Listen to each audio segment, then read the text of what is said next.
नमस्कार दोस्तों। सन 2024-25 का यूनियन बजट आ गया है। ये यूनियन बजट जो होता है ये सरकार का एक अकाउंट स्टेटमेंट होता है जो मिनिस्ट्री ऑफ कॉरपोरेट अफेयर्स के अधिकारियों द्वारा तैयार किया जाता है।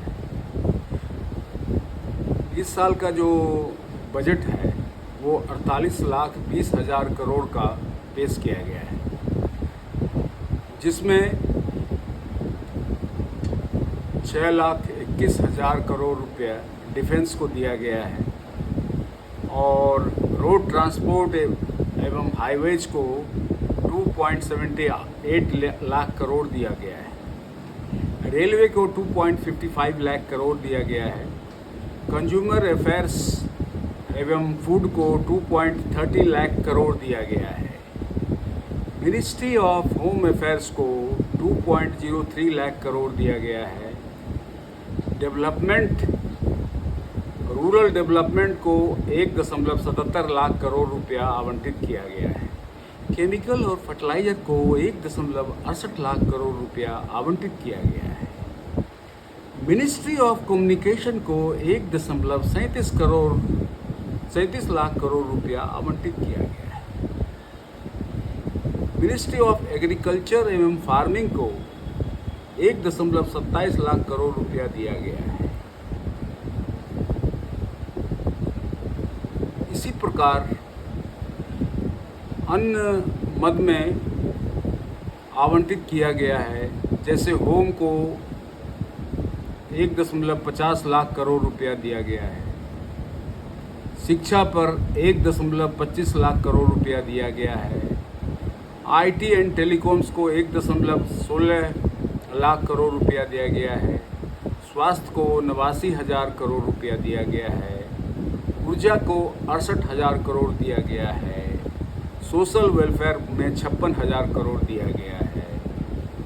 कॉमर्स में 47,000 करोड़ रुपया दिया गया है। दोस्तों, जो 2024-25 का जो हमारा बजट है, इसका मुख्य जो पिलर्स हैं वो 9 पिलर्स हैं। ये विकसित भारत पर इसका फोकस किया गया है। पहला पिलर एग्रीकल्चर है।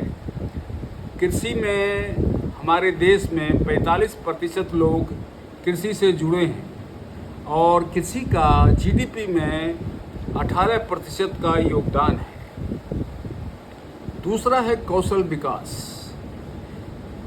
कौशल विकास में 51.5% जो हमारे युवा हैं, इनके पास ज़रूरी स्किल है ही नहीं। 60% के लोग जो है 35 वर्ष से कम आयु के हैं। तीसरा जो मुख्य स्तंभ है हमारे इस बजट का फोकस का, वो human resource and social justice है, मतलब मैन पावर। चौथा फोकस है मैन्युफैक्चरिंग एंड सर्विसेज। एमएसएमई का मैन्युफैक्चरिंग में 45% की हिस्सेदारी है और हमारे जीडीपी के ग्रोथ में एमएसएमई का 50% का योगदान है। पांचवा हमारा जो पिलर है वो इंफ्रास्ट्रक्चर है और इंफ्रास्ट्रक्चर पर पिछले साल भी काफ़ी बड़ा अमाउंट 1,10,000 करोड़ रुपया सैंक्शन किया गया था। और अर्बन डेवलपमेंट में नगर विकास हमारा छठा बिंदु है, जो इस बार के बजट का मेन केंद्र बिंदु है। सातवां है नवाचार, रिसर्च एवं डेवलपमेंट। आठवां है ऊर्जा, एनर्जी कंजर्वेशन। और नौवां है इकोनॉमिक सुधार, मतलब आर्थिक सुधार। इस बजट के बारे में हम अभी आगे चर्चा करेंगे। पहले हम आपको यह बताना चाहते हैं कि जो 1 रुपया होता है वो हमारा 1 रुपये में कितना कितना प्रतिशत का योगदान है और वो कहाँ से आता है। 1 रुपये में 27 पैसा जो है हम कर्ज से और अन्य देनदारी से हमारा आता है, और 19% जो है इनकम टैक्स से आता है, 18% जीएसटी एवं अन्य देनदारी से आता है, अन्य टैक्स से आता है, 17% कॉरपोरेशन टैक्स से आता है और 9% नॉन टैक्स रिसीप्ट से आता है। इसके अलावा यूनियन एक्साइज ड्यूटी से 5% यानी 5 पैसा आता है, कस्टम से 4% यानी 4 पैसा आता है, और नॉन डेब्ट कैपिटल से 1% आता है। अब हम आपको यह बताना चाहते हैं कि जो हम 1 रुपया कमाते हैं वो जाता कहाँ है। इसमें हम आपको बता दें कि 21 पैसा 1 रुपया जो हम कमाते हैं, इसमें 21 पैसा राज्यों का टैक्स का शेयर होता है और ड्यूटीज होता है, और जो 19% होता है ये हम इंटरेस्ट यानी जो सूद, जो ब्याज के भुगतान में हमारा चला जाता है। 16 पैसा सेंट्रल सेक्टर स्कीम में चला जाता है, 9 पैसे अन्य खर्चे में चले जाते हैं, 8% हमारा डिफेंस में चला जाता है, मतलब 1 रुपये का 8 पैसा जो है वो हम रक्षा में चला खर्च करते हैं। 8 पैसा हमारे जो सेंट्रल स्कीम्स हैं उसमें चला जाता है, 6 पैसा सब्सिडी में चला जाता है, 4 पैसा हमारा पेंशन में चला जाता है, और 9 पैसा वो फाइनेंस कमीशन में चला जाता है। तो बजट हमारा जो इस बार का बना है उसमें कुछ राज्यों को वरीयता दी गई है, जैसा कि विपक्ष का आरोप भी है, और इन्होंने कैपिटल इन्वेस्टमेंट पर फोकस किया है। अभी हम पिछले साल 2023-24 का बजट पर अगर ध्यान दें तो इसमें इनका जो मुख्य एजेंडा था वो सबका साथ सबका विकास। इसमें इन्होंने सप्तऋषि नाम के 7 पिलर्स बनाए थे, सप्तऋषि के नाम से, जिसमें पहला पिलर इनका था इंक्लूसिव डेवलपमेंट, दूसरा था रीचिंग द लास्ट माइल, मतलब अंतिम छोर तक हमें अपने जो योजना है उसको पहुंचाना है, तीसरा था इंफ्रास्ट्रक्चर और इन्वेस्टमेंट, चौथा था अनलीसिंग दी पोटेंशियल, पांचवा था ग्रीन ग्रोथ, छठा था यूथ पावर, सातवां था फाइनेंशियल सेक्टर। ये हमारे मुख्य 7 बिंदु थे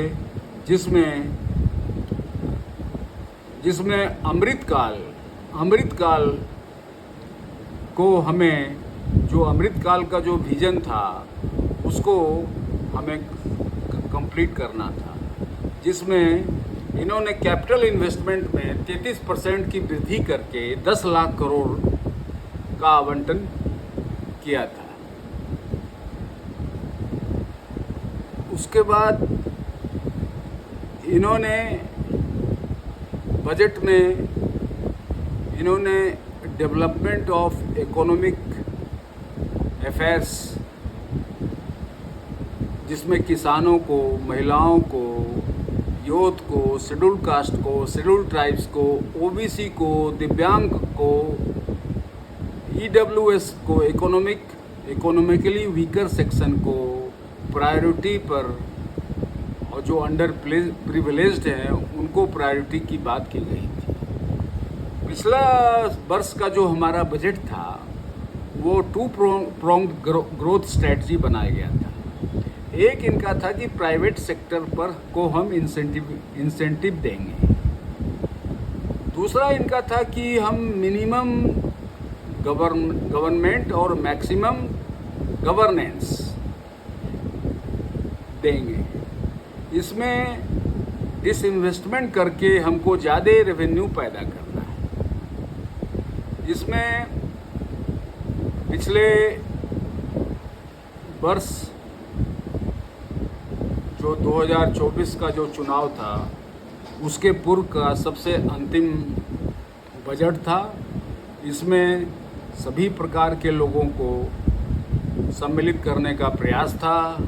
इसमें मोबाइल पे, मछली उत्पादन पे कस्टम की कमी की गई थी और जो गोल्ड हैं और अन्य मिनरल्स हैं इस पे कस्टम बढ़ाया गया था। इसमें इन्होंने कैपिटल आउटले को 2.40 लाख करोड़ की वृद्धि किया।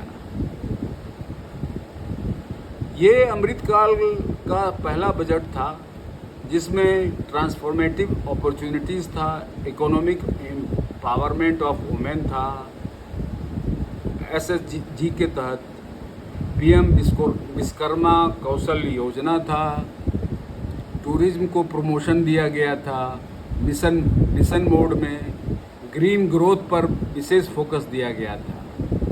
अब हम आपको ये बता दें कि ये जो बजट 2023-24 का पेश किया गया था इसमें 25 करोड़ मल्टी डायमेंशनल प्रॉपर्टी के लोगों को पिछले 10 वर्ष में राहत दिया गया।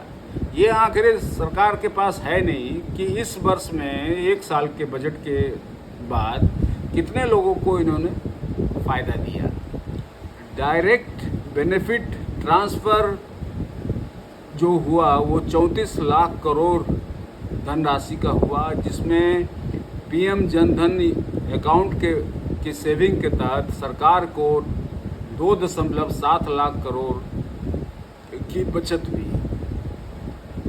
इसमें 78 लाख जो स्ट्रीट वेंडर हैं, जो ठेला वाले हैं, रेवड़ी वाले हैं, इनको प्रधानमंत्री स्वनिधि क्रेडिट के माध्यम से पैसा दिया गया, जिसमें 2,30,000 लोग क्रेडिट जो है तीसरी बार लिए।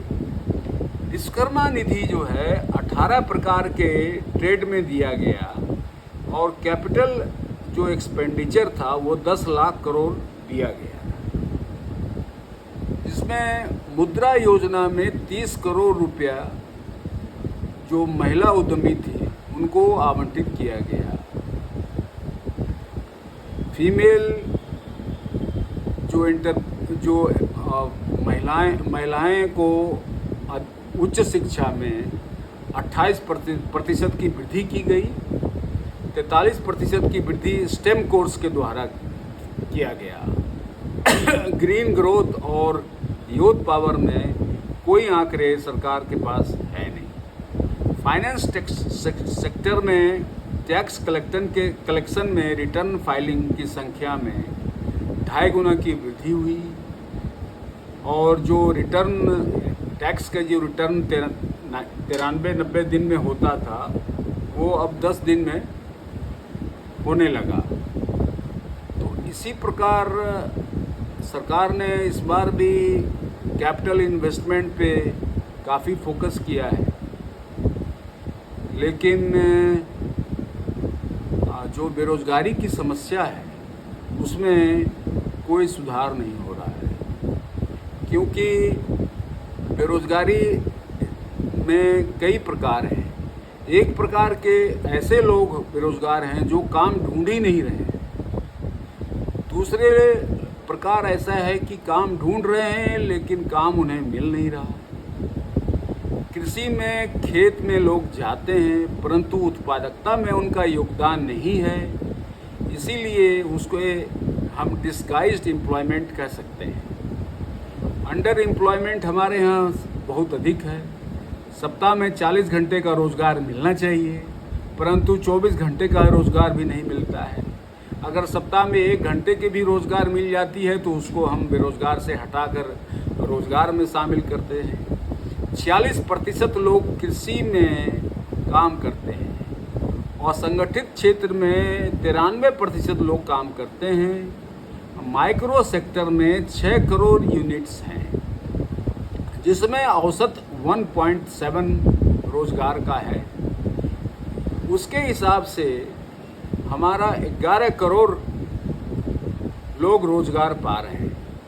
अगर इस माइक्रो सेक्टर में एक हमारा औसत भी बढ़ जाता है तो 6 करोड़ लोगों को रोजगार मिल जाएगा। कृषि क्षेत्र में मैकेनाइजेशन होने के नाते, मशीनीकरण होने के नाते, जैसे ट्रैक्टर है, हार्वेस्टर है, थ्रेशर है, ट्रिलर है, आलू खोदने वाली मशीन है इत्यादि होने के नाते, मशीनीकरण के नाते नौजवानों को रोजगार नहीं मिल रहा है। नोटबंदी, GST, NDFC crisis, Covid pandemic के नाते रोजगार में काफ़ी वृद्धि हुई।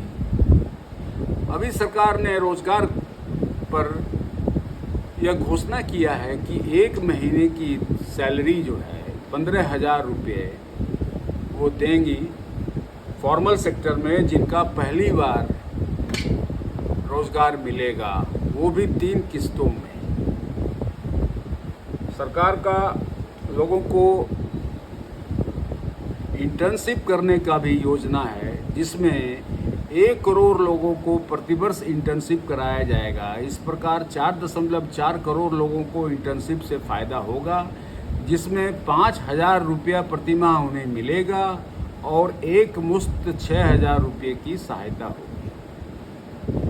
20 लाख युवाओं प्रतिवर्ष जो है स्किल डेवलपमेंट में जोड़ा जाएगा, जिसमें 1,000 इंडस्ट्रियल ट्रेनिंग इंस्टीट्यूट्स को अपग्रेड किया जाएगा। नारी शक्ति में 26,000 करोड़ का आवंटन किया गया है। मनरेगा में 86,000 करोड़ का आवंटन किया गया है। कैपिटल इन्वेस्टमेंट में जो इन्होंने आवंटन बढ़ाया है 11.1 लाख, इसमें इंफ्रास्ट्रक्चर्स में रेलवे है, मेट्रो है, रोड्स हैं, ये सब मैकेनाइज्ड हैं। इसमें ऑटोमेटेड मशीन्स के द्वारा कार्य होता है। इसमें कोई खास एम्प्लॉयमेंट लोगों को नहीं मिलता है। हमारे यहाँ लोगों को लेबर सेक्टर में स्किल डेवलपमेंट की ज़रूरत है। हमारे यहाँ 144 करोड़ की जनसंख्या वाला देश होने के नाते हमारे यहाँ कैपेसिटी यूटिलाइजेशन बहुत ही कम है। कंपनियां बंद हैं, कंज्यूमर्स को विदेशी प्रोडक्ट सस्ते दामों में मिल रहे हैं, इंपोर्ट बढ़ रहा है, जो बाज़ार को चाहिए वो माल हम दे नहीं रहे हैं, जो हमें देना चाहिए वो हम इंपोर्ट कर रहे हैं। मेक इन इंडिया के नाम पर बाहर से पार्ट्स हम मंगा कर असेंबल करते हैं और उसको मेक इन इंडिया का नाम देते हैं। दुनिया के लिए हम कहते हैं कि वर्ल्ड मार्केट में हम एंटर करेंगे, परंतु वर्ल्ड मार्केट में हम कैसे एंटर करेंगे जब हम अपने देश की जो आवश्यकताएं हैं उसी को पूरा नहीं कर पा रहे हैं। हमारे यहाँ जो शिक्षा है, शिक्षा वर्क ओरिएंटेड होना चाहिए।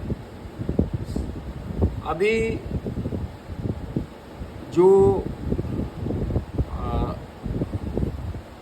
रोड ट्रांसपोर्ट सेक्टर में हम हाइड्रोजन टेक्नोलॉजी की बात कर रहे हैं। मैं आपको बताना चाहता हूं कि कितने इंस्टीट्यूट हैं जहां हाइड्रोजन टेक्नोलॉजी की पढ़ाई हो रही है। अभी हम इलेक्ट्रिक व्हीकल की बात कर रहे हैं, कितने इंस्टीट्यूट्स हैं जहां इलेक्ट्रिक व्हीकल की पढ़ाई हो रही है।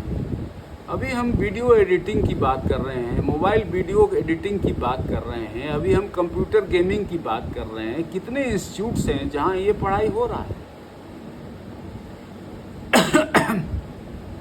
हमारे पास योजनाएं तो हैं, हमारे पास फंड भी है, परंतु ब्रेन पावर नहीं है। हमें स्किल को डेवलपमेंट एम्प्लॉयर के अनुसार करना पड़ेगा, क्वालिफ़िकेशन के अनुसार करना पड़ेगा।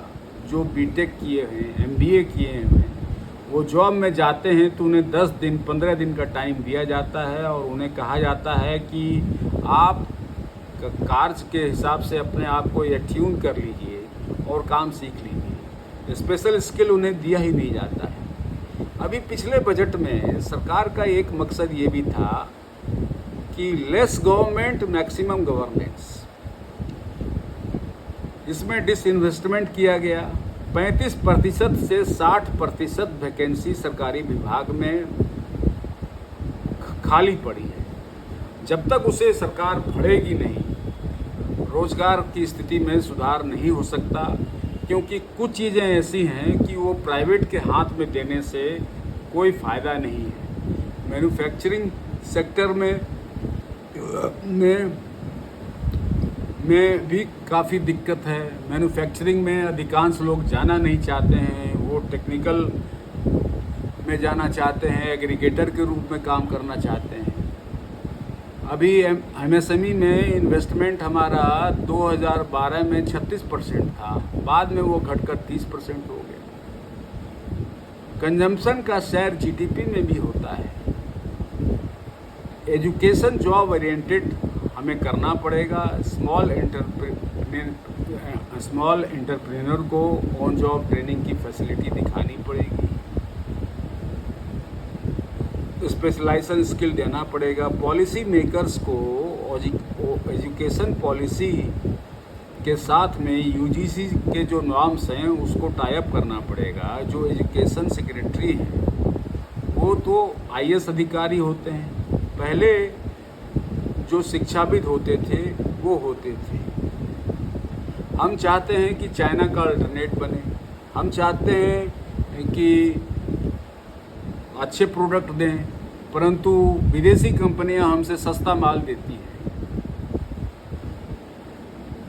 अभी यूजीसी गाइडलाइंस नहीं है, महिलाओं पर ध्यान देना होगा। बैंक एमएसएमई में जो सिडबी हुआ करती थी, आईटीबीआई हुआ करती थी, ये लोग के रहने से काफ़ी डेवलपमेंट होता था। अब सारा चीज़ बैंक को दे दिया गया है। बैंक सिविल स्कोर देखती है, बैंक जिनका क्रेडिट अच्छा है उनको फाइनेंस करती है। मैन्युफैक्चरिंग की पॉलिसी होनी चाहिए। नाबार्ड के काफ़ी पैसे जो है अनयूटिलाइज्ड हैं। सरकार के कई फंड जो है अनयूटिलाइज्ड हैं।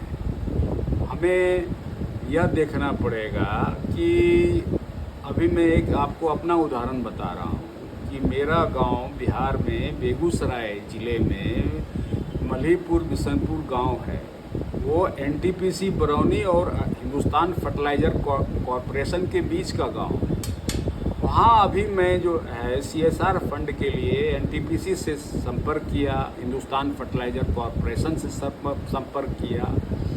ये बताया गया कि इसके फंड के जो चेयरमैन हैं वो डीएम होते हैं। डीएम बेगूसराय से मैंने मिला, फरवरी में मैं मिला, उन्होंने आश्वासन दिया। मैंने डीपीआर बना के उन्हें भेजा, मेल से भेजा, व्हाट्सएप पे भेजा। उन्होंने आश्वासन दिया कि मैं सैंक्शन कर दूंगा। मेरी कंटिन्यूस उनसे वार्ता होती रही। एनटीपीसी लोगों से मैं टाई अप करता रहा। उसके बाद ये रहा कि अब इलेक्शन आ रहा है, मैं दोबारा मिलने गया उनसे, तो वो इलेक्शन में किसी मीटिंग में मुंगेर चले गए थे। बाद में उन्होंने मुझे आश्वस्त किया कि आप निश्चिंत रहिए, आपका फंड सैंक्शन हो जाएगा। उसकी प्रत्याशा में मैंने एक संस्था का रजिस्ट्रेशन कराया समृद्धि के नाम से, और चुनाव के बाद भी अभी तक सैंक्शन नहीं हुआ। और ये स्थिति है कि जब अधिकारी ही फंड को इस्तेमाल नहीं करना चाहते तो अन्य विभागों में, अन्य जगह में यही स्थिति होगी। जय हिंद, जय भारत।